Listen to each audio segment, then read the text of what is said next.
Hello everyone, ಎಲ್ರು ಹೇಗಿದ್ದೀರಾ? ಎಲ್ರು ಚೆನ್ನಾಗಿದ್ದೀರಾ ಅಂತ ಭಾವಿಸ್ತೀನಿ. ಮೊದಲನೆಯದಾಗಿ ಎಲ್ಲರಿಗೂ ನಮಸ್ಕಾರ.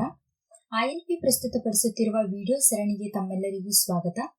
ಕಳೆದ ವಿಡಿಯೋದಲ್ಲಿ ಲಿಬ್ರೆ ಆಫೀಸ್ ಕ್ಯಾಲ್ಕ್ ಟೂಲ್ನ ಯಾವ ತರ ಓಪನ್ ಮಾಡೋದು, ಹಾಗೆ ನ್ಯೂ ಸ್ಪ್ರೆಡ್ ಶೀಟ್ ನ ಯಾವ ತರ ಕ್ರಿಯೇಟ್ ಮಾಡಿ ಸೇವ್ ಮಾಡೋದು, ಬೇರೆ ಬೇರೆ ಆಪ್ಷನ್ಸ್ ಗಳನ್ನ ನೋಡ್ತಾ ಇದ್ವಿ ಅಲ್ವಾ? ಹಾಗಾದ್ರೆ ಇವತ್ತಿನ ವಿಡಿಯೋದಲ್ಲಿ ಟೆಕ್ಸ್ಟ್ ಫಾರ್ಮೆಟಿಂಗ್ ಮತ್ತು ಟೆಕ್ಸ್ಟ್ ಅಲೈನ್ಮೆಂಟ್ ನ ಯಾವ ತರ ಮಾಡೋದು, ಯಾವ್ಯಾವ ಆಪ್ಷನ್ಸ್ ಗಳನ್ನ ಯೂಸ್ ಮಾಡ್ಕೊಂಡು ಮಾಡ್ತೀವಿ ಅಂತ ಒಂದೊಂದಾಗಿ ನೋಡ್ತಾ ಹೋಗೋಣ. ಅದಕ್ಕೂ ಮುಂಚೆ ನೀವು ನಿಮ್ಮ ಸ್ಕೂಲಲ್ಲಿ ರಿಜಿಸ್ಟರ್ ಬುಕ್ ನ ನೋಡಿದಿರಲ್ವಾ, ರಿಜಿಸ್ಟರ್ ಬುಕ್, ಅಟೆಂಡೆನ್ಸ್ ಬುಕ್ ನ ನೋಡಿದಿರಲ್ವಾ. ನಿಮ್ ಟೀಚರು ನಿಮ್ಗೆ ಅಟೆಂಡೆನ್ಸ್ ಹಾಕ್ಲಿಕ್ಕೋಸ್ಕರ ಅಂತಾನೆ ಒಂದು ರಿಜಿಸ್ಟರ್ ಬುಕ್ ನ ಮಾಡಿರ್ತಾರೆ, ಮತ್ತೆ ನಿಮ್ದು ಮಾರ್ಕ್ಸ್ ಗಳನ್ನ ಎಂಟ್ರಿ ಮಾಡ್ಲಿಕ್ಕೋಸ್ಕರನೇ ಒಂದು ರಿಜಿಸ್ಟರ್ ಬುಕ್ ನ ಮಾಡಿರ್ತಾರೆ. ಒಂದಿನ ನಿಮ್ ಟೀಚರ್ ನಿಮ್ಗೆ ಏನ್ ಹೇಳ್ತಾರಪ್ಪ ಅಂತಂದ್ರೆ, 9ನೇ ತರಗತಿ ಮಕ್ಕಳದು ಮಾರ್ಕ್ಸ್ ಗಳನ್ನ ಎಂಟ್ರಿ ಮಾಡೋದಿದೆ, ಸೊ ಅದನ್ನ ನೀವು ಮಾಡ್ಕೊಡಿ ಅಂತ ನಿಮ್ಗೆ ಒಂದು ರಿಜಿಸ್ಟರ್ ಬುಕ್ ಕೊಡ್ತಾರೆ. ಸೊ ಆಗ ನೀವ್ ಏನ್ ಮಾಡ್ತೀರಾ, ಆ ಒಂದು ರಿಜಿಸ್ಟರ್ ಬುಕ್ ಅಲ್ಲಿ ನಿಮ್ಗೆ ಎಷ್ಟು ರೋಸ್ ಅಂಡ್ ಕಾಲಮ್ಸ್ ಬೇಕೋ ಅದನ್ನ ಹಾಕೊಂಡು ಅಲ್ಲಿ serial number, student name, class ಮತ್ತೆ ಸಬ್ಜೆಕ್ಟ್ಸ್ ಗಳನ್ನೆಲ್ಲ ಹಾಕ್ತೀರಾ. ಹಾಕಿ ಮಾರ್ಕ್ಸ್ ಗಳನ್ನ ಎಂಟ್ರಿ ಮಾಡಿ ನಿಮ್ ಟೀಚರ್ ಹತ್ರ ತಗೊಂಡ್ ಹೋಗ್ತೀರಾ. ಆಗ ಅವ್ರ ಏನ್ ಹೇಳ್ತಾರೆ, ಇದ್ ಮೇಲ್ಗಡೆ ಒಂದು ಸ್ಕೂಲ್ ನೇಮು ಹೆಡ್ಲೈನ್ ಹಾಕು ಅಂತ ಹೇಳ್ತಾರೆ. ಸೊ ನೀವು ಮತ್ತೆ ಏನ್ ಮಾಡ್ತೀರಾ, ಮೇಲ್ಗಡೆ ಏನಾದ್ರೂ ನೀವು ಸ್ಪೇಸ್ ಬಿಟ್ಟಿದ್ರೆ ಅಲ್ಲೇ ಸ್ಕೂಲ್ ನೇಮ್ ಹಾಕ್ತೀರಾ. ಇಫ್ ಏನಾದ್ರೂ ನೀವು ಸ್ಪೇಸ್ ಬಿಟ್ಟಿಲ್ಲ ಅಂತ ಅಂದ್ರೆ ಬೇರೊಂದು ಪೇಜ್ ಅಲ್ಲಿ ಏನ್ ಮಾಡ್ತೀರಾ, ಮತ್ತೆ ರೋಸ್ ಅಂಡ್ ಕಾಲಮ್ಸ್ ನ ತಗೊಂಡು ಮಾರ್ಕ್ಸ್ ಗಳನ್ನ ಎಂಟ್ರಿ ಮಾಡಿ ಸ್ಕೂಲ್ ನೇಮ್ ನ ಮೇಲ್ಗಡೆ ಹೆಡ್ಲೈನ್ ಆಗಿ ಹಾಕ್ತೀರಾ. ಮತ್ತೆ ನಿಮ್ ಟೀಚರ್ ಏನ್ ಹೇಳ್ತಾರೆ, ಇದರಲ್ಲಿ ಕೆಲವೊಂದು ತಪ್ಪುಗಳಾಗಿದಾವೆ, ಸೊ ಅವುಗಳನ್ನ ಸರಿಪಡಿಸ್ಕೊಂಡು ಸ್ಕೂಲ್ ನೇಮ್ಗೆ ಅಂಡರ್ಲೈನ್ ಹಾಕಿ ತಗೊಂಡ್ ಬಾ ಅಂತ ಹೇಳ್ತಾರೆ. ಸೊ ನೀವೇನ್ ಮಾಡ್ತೀರಾ, ಮತ್ತೆ ತಗೊಂಡ್ ಹೋಗ್ತೀರಾ. ಆಗ ಮ್ಯಾಮ್ ಏನ್ ಹೇಳ್ಬೋದು, ಇವಾಗ ನೋಡಿ ನಿಮ್ಗಿಲ್ಲಿ ಸ್ಕ್ರಾಚ್ ಅಂದ್ರೆ ರಾಂಗ್ ಆಗಿರೋವನ್ನ ಸ್ಕ್ರಾಚ್ ಮಾಡಿದಿರಲ್ವಾ, ಕಾಟ್ ಹೊಡೆದಿದ್ದೀರಾ.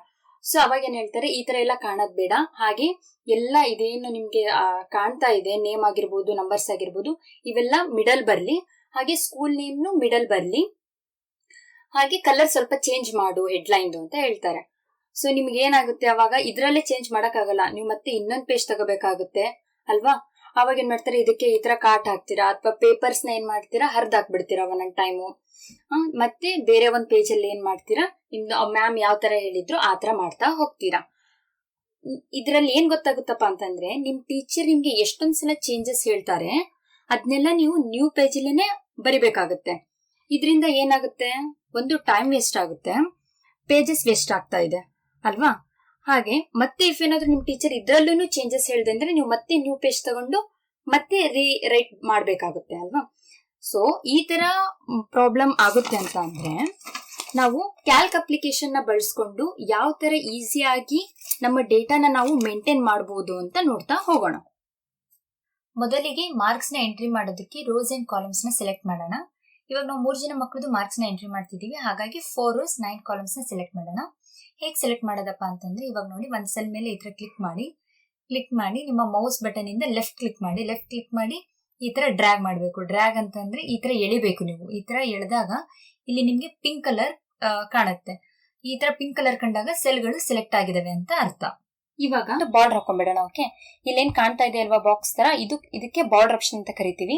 ಸೊ ಇದ್ರ ಮೇಲೆ ಕ್ಲಿಕ್ ಮಾಡಿ ನಿಮ್ಗೆ ಯಾವ ಸೈಡ್ ಬೇಕೋ ಆ ಸೈಡ್ ಬಾರ್ಡರ್ ಹಾಕೋಬಹುದು. ಇಲ್ಲಿ ನಾನು 4 ಸೈಡ್ ಬಾರ್ಡರ್ ಹಾಕೋತೀನಿ. ಸೊ ಇಲ್ಲಿ ಕಾಣ್ತಾ ಇದೆ ಅಲ್ವಾ. ಸೊ ಇವಾಗ ಏನ್ ಮಾಡೋಣ, ಬರಿತಾ ಹೋಗೋಣ. ಮೊದ್ಲಿಗೆ ಏನ್ ಬರೀತೀರಾ, ಸೀರಿಯಲ್ ನಂಬರ್ ಬರೀತೀರಾ ಅಲ್ವಾ. ನಂತರ ಸ್ಟೂಡೆಂಟ್ ನೇಮು ನಿಮ್ಗೆ ಆಲ್ರೆಡಿ ಗೊತ್ತಿದೆ. ನೀವು ಎಲ್ಲಾನು ಕ್ಯಾಪಿಟಲ್ ಲೆಟರ್ಸ್ ಅಲ್ಲಿ ಬರಿಬೇಕಪ್ಪ ಅಂತಂದ್ರೆ ಏನ್ ಮಾಡ್ಬೇಕು, ನಿಮ್ಮ ಕೀಬೋರ್ಡ್ ಅಲ್ಲಿ ಇರುವಂತ ಕ್ಯಾಪ್ಸ್ ಲಾಕ್ ನ ಆನ್ ಮಾಡ್ಕೊಂಡು ನೀವು ಕ್ಯಾಪಿಟಲ್ ಲೆಟರ್ಸ್ ನಲ್ಲಿ ಬರಿಬಹುದು. ಓಕೆ, ನೆಕ್ಸ್ಟ್ ಕ್ಲಾಸು, ಅದೇ ತರ ಸಬ್ಜೆಕ್ಟ್ಸ್ ನ ಆಡ್ ಮಾಡ್ತಾ ಹೋಗೋಣ. ಕನ್ನಡ, ಇಂಗ್ಲಿಷ್,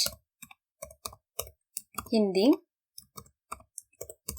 ಸೈನ್ಸ್, ಸೋಷಿಯಲ್, ಹಾಗೆ ಮ್ಯಾಥ್ಸ್. ಓಕೆ, ಇಲ್ಲಿ ನೋಡಿ ನಿಮ್ಗೆ ಇವಾಗ ಸ್ಟೂಡೆಂಟ್ ನೇಮ್ ಕಾಣ್ಬೇಕಲ್ವಾ. ಸೊ ಏನ್ ಮಾಡ್ತೀರಾ, ಈ ಕಾಲಮ್ ನ ಅಡ್ಜಸ್ಟ್ ಮಾಡ್ಕೋತೀರಾ, ಕಾಣೋ ತರ ಅಂದ್ರೆ ಡ್ರ್ಯಾಗ್ ಮಾಡ್ತೀರಾ, ಎಳಿತೀರಾ.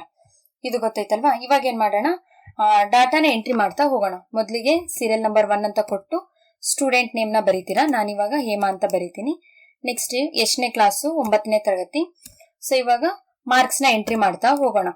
84, 78, 76, 68, 48 ಅಂಡ್ 56. ಇದೇ ತರ 3 ಜನ ಮಕ್ಕಳದ್ದು ಏನ್ ಮಾಡೋಣ, ಡಾಟಾ ಎಂಟ್ರಿ ಮಾಡೋಣ. ಸೊ ಇವಾಗ ಇಲ್ಲಿ 3 ಜನ ಮಕ್ಕಳದ್ದು ಡಾಟಾ ಎಂಟ್ರಿ ಆಗಿದೆ. ಮೇಲ್ಗಡೆ ಏನ್ ಮಾಡೋಣ, ನಾವು ಸ್ಕೂಲ್ ನೇಮ್ ಕೊಡೋಣ. ನೀವು ನಿಮ್ ಸ್ಕೂಲ್ ನೇಮ್ ನ ಬರಿಬೇಕಾಗುತ್ತೆ. ನಾನಿವಾಗ ಒಂದು ಸ್ಕೂಲ್ ನೇಮ್ ನ ಬರ್ದಿದ್ದೀನಿ. ಸೊ ಇದಕ್ಕೆ ಇಲ್ಲಿ ನೋಡಿ, ನಾನು ಇಲ್ಲಿ ಒಂದ್ ಸೆಲ್ ಅಲ್ಲಿ ಬರ್ದಿದ್ದೆ ಅಲ್ವಾ, ಏನಂತ GHPKGS ಅಗಡಿ ಅಂತ. ಇದೇನಾಗಿದೆ, ನೆಕ್ಸ್ಟ್ ಸೆಲ್ ಅಲ್ಲೂ ಬಂದಿದೆ ಅಲ್ವಾ. ಇವಾಗ ನಾವೇನ್ ಮಾಡ್ಬೇಕು, ಈ ಥರ್ಡ್ ರೋ ಅಲ್ಲಿ ಪೂರ್ತಿ ಈ ಎಲ್ಲಾ ಸೆಲ್ಗಳನ್ನ 9 ಸೆಲ್ಗಳನ್ನ ಒಂದು ಸೆಲ್ ಆಗಿ ಕನ್ವರ್ಟ್ ಮಾಡ್ಬೇಕು. ಯಾವ ರೀತಿ ಅಂತ ನೋಡೋಣ. ಫಸ್ಟ್ ಏನ್ ಮಾಡ್ತೀರಾ, ಈ 9 ಸೆಲ್ಗಳನ್ನ ಸೆಲೆಕ್ಟ್ ಮಾಡ್ತೀರಾ. ಸೆಲೆಕ್ಟ್ ಮಾಡಿ ಇಲ್ಲಿ ನಿಮ್ಗೆ ಕಿಟಕಿ ತರ ಕಾಣ್ತಾ ಇದೆ ಅಲ್ವಾ, ಇದಕ್ಕೆ ಮರ್ಜ್ ಆಪ್ಷನ್ ಅಂತ ಕರಿತೀವಿ. ಸೊ ನೀವು ಇದ್ರ ಮೇಲೆ ಕ್ಲಿಕ್ ಮಾಡಿದಾಗ ಏನಾಗುತ್ತೆ, 9 ಸೆಲ್ಗಳು ಒಂದು ಸೆಲ್ ಆಗಿ ಕನ್ವರ್ಟ್ ಆಗುತ್ತೆ. ಇದಕ್ಕೆ ಮರ್ಜ್ ಅಂತ ಕರಿತೀವಿ. ಅಂದ್ರೆ 9 ಸೆಲ್ಗಳು ಕೂಡುತ್ತೆ. ನಿಮ್ಗೆ ಏನಾದ್ರೂ ಬೇಡ ಅಂತಂದ್ರೆ ಮತ್ತೆ ಅನ್ಮರ್ಜ್ ಮಾಡ್ಕೋಬಹುದು. ಇವಾಗ ನನಗೆ ಬೇಕು, ಸೊ ಏನ್ ಮಾಡ್ತಾ ಇದ್ದೀನಿ, ಇದನ್ನ ಮರ್ಜ್ ಮಾಡ್ತಾ ಇದ್ದೀನಿ. ಗೊತ್ತಾಯ್ತಲ್ವಾ ಇದು. ಇವಾಗ ಇದಕ್ಕೆ ಏನ್ ಮಾಡೋಣ, ಫಾಂಟ್ ಸೈಜ್ ನ ಹಾಕ್ತಾ ಹೋಗೋಣ. ಫಾಂಟ್ ಸೈಜ್ ನ ಇನ್ಕ್ರೀಸ್ ಮಾಡಿದೆ, ಇದನ್ನ ಬೋಲ್ಡ್ ಮಾಡೋಣ. ಎಲ್ಲರೂ ಅಬ್ಸರ್ವ್ ಮಾಡ್ಬೇಕು, ಇದು ಬೋಲ್ಡ್ ಆಯ್ತು. ನೆಕ್ಸ್ಟ್ ಇಟಾಲಿಕ್, ಹಾಗೆ ಅಂಡರ್ಲೈನ್ ಬೇಕಂತಂದ್ರೆ ಅಂಡರ್ಲೈನ್ ಹಾಕಿ ಇದಕ್ಕೆ ಫಾಂಟ್ ಕಲರು ಮತ್ತೆ ಬ್ಯಾಕ್ ಗ್ರೌಂಡ್ ಕಲರ್ ನ ಕೊಡ್ಬೇಕು. ಇದು ಗೊತ್ತಾಯ್ತಲ್ವಾ ಎಲ್ರಿಗೂ. ಇವಾಗ ಅದೇ ತರನೇ ಕೆಳಗಡೆನು ಮಾಡ್ಕೊಳ್ಳೋಣ. ಓಕೆ, ಸೀರಿಯಲ್ ನಂಬರ್ ಅಂತ ಏನಿದೆ ಈ ರೋನು ಸೆಲೆಕ್ಟ್ ಮಾಡ್ಕೊಂಡು ಇದಕ್ಕೂ ಕೂಡ ಬೋಲ್ಡ್ ಮಾಡೋಣ. ಹಾಗೆ ಇದಕ್ಕೂ ಫಾಂಟ್ ಕಲರು ಮತ್ತೆ ಬ್ಯಾಕ್ ಗ್ರೌಂಡ್ ಕಲರ್ ನ ಕೊಡೋಣ. ಕಾಣ್ತಾ ಇದೆ ಅಲ್ವಾ. ಇವಾಗ ನೋಡಿ, ಇವೆಲ್ಲ ನೇಮು ಇವೆಲ್ಲ ಏನಾಗಿದೆ, ಇವೆಲ್ಲ ಲೆಫ್ಟ್ ಸೈಡ್ ಬಂದಿದೆ ಅಲ್ವಾ. ಸೊ ನಮ್ಗೆ ಇದೆಲ್ಲ ಏನ್ ಬೇಕು, ರೈಟ್ ಸೈಡ್ ಬೇಕು. ಸೊ ಏನ್ ಮಾಡೋಣ, ಫಸ್ಟ್ ಇವುಗಳನ್ನ ಸೆಲ್ಗಳನ್ನ ಸೆಲೆಕ್ಟ್ ಮಾಡ್ಕೊಂಡು, ಸೆಲ್ಗಳನ್ನೆಲ್ಲ ಸೆಲೆಕ್ಟ್ ಮಾಡ್ಕೊಂಡಿ ಅಲ್ವಾ. ಸೊ ಇದಕ್ಕೆ ಏನ್ ಮಾಡೋಣ, ಅಲೈನ್ಮೆಂಟ್ ನ ಅಪ್ಲೈ ಮಾಡ್ತಾ ಹೋಗೋಣ. ಇಲ್ಲಿ ನೋಡಿ, ಇದು ಲೆಫ್ಟ್ ಅಲೈನ್ಮೆಂಟ್, ಎಲ್ಲ ಲೆಫ್ಟ್ ಸೈಡ್ ಬಂತು. ಇದು ರೈಟ್ ಅಲೈನ್ಮೆಂಟ್, ಎಲ್ಲ ರೈಟ್ ಸೈಡ್ ಬಂತು. ಇದು ಮಿಡಲ್ ಅಲೈನ್ಮೆಂಟ್, ಇದೇನಾಯ್ತು, ಎಲ್ಲಾನು ಮಿಡಲ್ ಆಗಿ ಬಂತು ಅಲ್ವಾ. ಇವಾಗ ನಮಗೆ ಈ ಫಸ್ಟ್ ಒನ್ ಏನಿದೆ, ಸ್ಕೂಲ್ ನೇಮ್ಗೆ ನಾವು ಬಾರ್ಡರ್ ಹಾಕ್ಬಿಡೋಣ ಫಸ್ಟ್ ಗೆ, ಚೆನ್ನಾಗ್ ಕಾಣುತ್ತೆ. ಓಕೆ, ಇವಾಗ ಬಾರ್ಡರ್ ಕೊಟ್ವಿ. ಇವಾಗ ನೋಡಿ, ಇದ್ರಲ್ಲಿ ಏನೋ ಚೇಂಜಸ್ ಆಗಿದೆ ಮಾರ್ಕ್ಸ್ ಅಲ್ಲಿ. ಇದು 79 ಅಲ್ಲ 83 ಅಂತ ಆಗ್ಬೇಕು. ಸೊ ಏನ್ ಮಾಡ್ತೀವಿ, ಇಲ್ಲಿ ಬ್ಯಾಕ್ ಸ್ಪೇಸ್ ಕೊಟ್ಟು ಡಿಲೀಟ್ ಮಾಡ್ತೀವಿ ಅಲ್ವಾ. ಡಿಲೀಟ್ ಮಾಡಿ ಇಲ್ಲೇನ್ ಮಾಡೋಣ, ಎಷ್ಟು ಮಾರ್ಕ್ಸ್ ಇದೆ ಆ ಮಾರ್ಕ್ಸ್ ನ ಇಲ್ಲಿ ಎಂಟ್ರಿ ಮಾಡೋಣ. ಓಕೆ, ನೆಕ್ಸ್ಟ್ ಏನ್ ಮಾಡ್ತೀರಾ, ಇಲ್ಲಿ ನೇಮು ಅಥವಾ ಇಲ್ಲಿ ನೋಡಿ ರೂಪಾ ಬದಲು ಯಾವ್ದಾದ್ರು ಬೇರೆ ನೇಮ್ ಇರ್ಬೇಕಂತಂದ್ರೆ ಇಲ್ಲಿ ಕೂಡ ಏನ್ ಮಾಡ್ಬೋದು, ನೀವು ಚೇಂಜ್ ನ ಮಾಡಬಹುದು. ಚೇಂಜ್ ಮಾಡಕ್ಕೆ ನೀವು ಇನ್ನೊಂದು ಶೀಟ್ ತಗೋಬೇಕಾಗಿಲ್ಲ. ಸೊ ಏನ್ ಮಾಡ್ಬೋದು, ಇಲ್ಲೇ ಏನ್ ಮಾಡ್ಬೇಕು, ಬ್ಯಾಕ್ ಸ್ಪೇಸ್ ನ ಕೊಟ್ಟು ಆ ನೇಮ್ ನ ನೀವೇನ್ ಮಾಡಬೇಕು, ಇಲ್ಲಿ ಬರಿಬೇಕು ಅಲ್ವಾ. ಚೇಂಜಸ್ ಆಯ್ತಲ್ವಾ. ಓಕೆ, ಇವಾಗ ಗೊತ್ತಾಯ್ತಾ ನಿಮಗೆ ಸ್ಪ್ರೆಡ್ ಶೀಟ್ ಅಲ್ಲಿ ಬರೆಯೋದಕ್ಕೂ ಹಾಗೆ ನಿಮ್ ನೋಟ್ಸ್ ಅಲ್ಲಿ ಬರೆಯೋದಕ್ಕೂ ಎಷ್ಟೊಂದು ಡಿಫ್ರೆನ್ಸ್ ಇದೆ ಅಂತ. ಇವಾಗ ಇಲ್ಲೊಂದು ಆಕ್ಟಿವಿಟಿ ಇದೆ. ಇಲ್ಲಿ ನೀವು ವಿಡಿಯೋ ಪಾಸ್ ಮಾಡಿದ ನಂತರ ಈ ವಿಡಿಯೋದಲ್ಲಿ ಏನೇನ್ ಆಪ್ಷನ್ಸ್ ಗಳನ್ನ ಕಲ್ತಿದ್ದೀರಾ ಆ ಆಪ್ಷನ್ಸ್ ಗಳನ್ನ ಬಳಸ್ಕೊಂಡು ಈ ಮಾರ್ಕ್ ಶೀಟ್ ನ ತಯಾರು ಮಾಡಿ ಹಾಗೆ ಪ್ರಾಕ್ಟೀಸ್ ಮಾಡಿ. ವಿಡಿಯೋ ನೋಡಿದಕ್ಕಾಗಿ ಧನ್ಯವಾದಗಳು.